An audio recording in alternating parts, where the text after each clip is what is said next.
Sorry, I was just doing some light reading in preparation for this book review. So I recently just finished Exhalation by Ted Chiang. It's a collection of short stories by Ted Chiang, who is a science fiction writer. He's kind of a big deal, I believe, in the science fiction world, which admittedly I don't know too much about. However, I do have some takeaways about this book because while it's science fiction, is it? No, it's obviously a science fiction novel. You know, there are very classic science fiction conventions that are used throughout his stories, like time travel, invented technology so that we could access our memories and video logs, the use of technology to look into our parallel selves in a different universe, robots that we adopt as pets and treat them as we would our household pets like dogs and cats, and a variety of other sort of Black Mirror-esque science fiction conventions that, you know, we are accustomed to by now because of the media and movies and just the amount of science fiction that is floating in the ether. But I believe, based on Exhalation, that a lot of these science fiction conventions or tropes are actually a vehicle for him to discuss the things that he really has on his mind, namely metaphysical views like free will,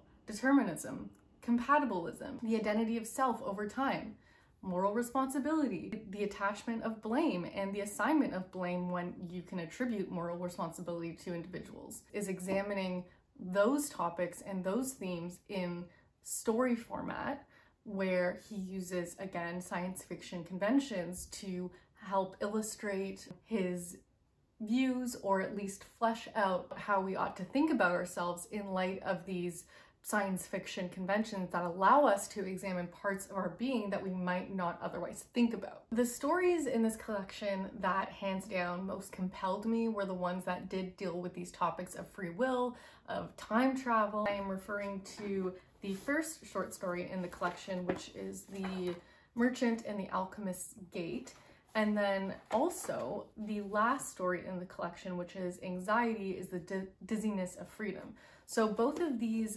stories really closely deal with topics of free will, topics of possible selves. Fun fact about me, I do have a master's degree and an undergraduate degree in philosophy. Did I study metaphysics at length? Definitely not. I did spend quite a bit of time thinking about moral responsibility and blame and the attachment and assignment of blame.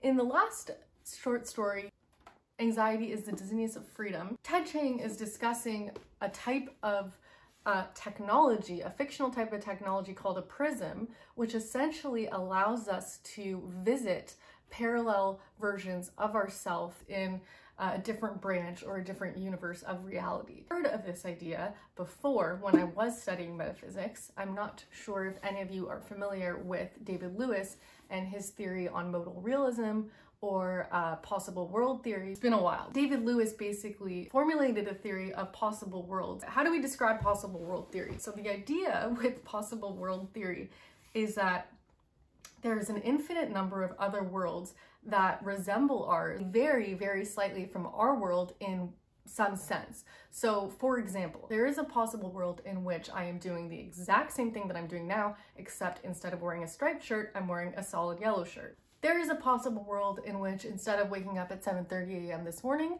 you woke up at 8 a.m. There is a possible world in which Beyonce is not Beyonce and instead she's Tea-once and serves tea all day. The idea, again, of possible worlds is that there is an infinite number of worlds just like ours, but they vary very, very slightly. The interesting thing about what Ted Chiang does is he actually allows in his version of the story for individuals to go and visit themselves in their parallel universe and actually communicate with them. People either become very jealous and have a lot of animosity towards their parallel self because maybe their parallel self is doing better than they are, or alternatively, maybe they are depressed or saddened by their parallel self because they're doing so much more poorly than they are in their real world.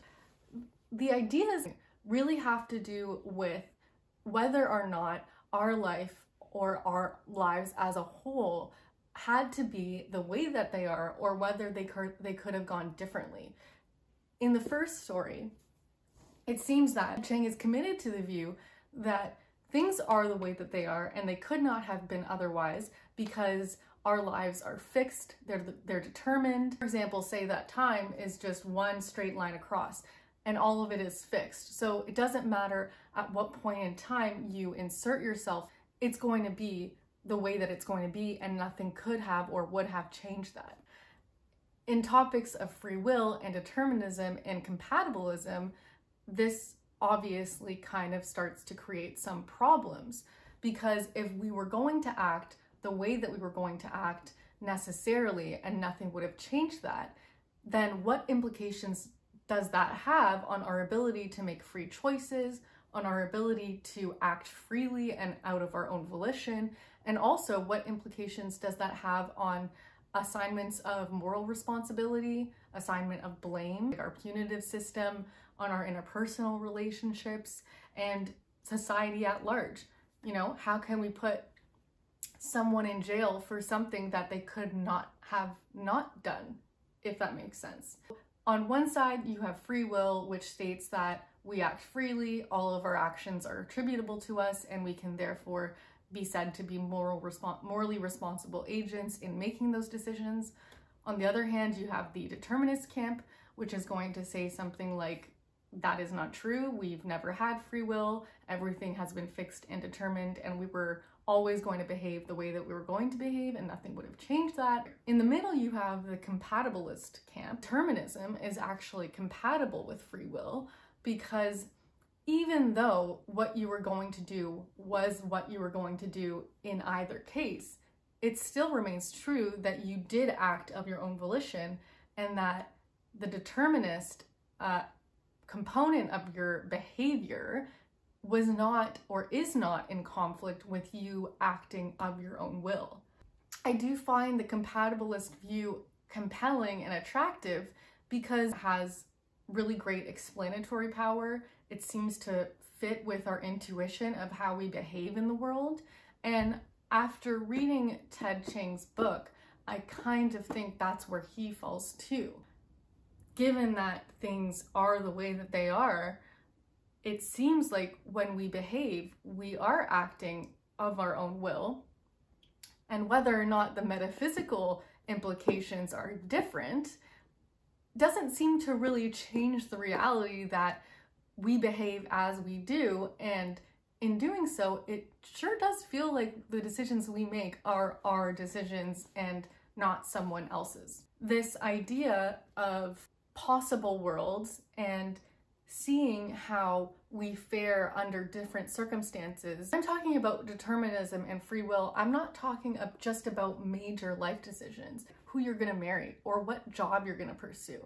I'm talking about really basic mundane decisions, like whether or not you make your bed in the morning. Trivial and minute decisions where we're even having to question this discussion of free will and determinism. And it's interesting to see how Ted Chiang plays with these science fiction conventions while also at the same time discussing these really truly, I think, metaphysical topics of the identity of self and time and everything else that I've mentioned. I'm sorry, I was very biased. I did love the last short story a lot. The one playing with the idea of parallel selves and parallel universes is also asking very deep questions about our moral makeup, our disposition to behave in specific ways. So it is interesting to see how this play with parallel universes or at least the way that he does it, allows the characters to reflect on who they are and which decisions more closely reflect their true self as opposed to not. I just think there's so many fascinating ideas in this collection that are wrapped in this inventive and original stories. So it's a very counterfactual type of short story collection, looking again at how the possible ways in which technology might advance can have implications on how we see ourselves,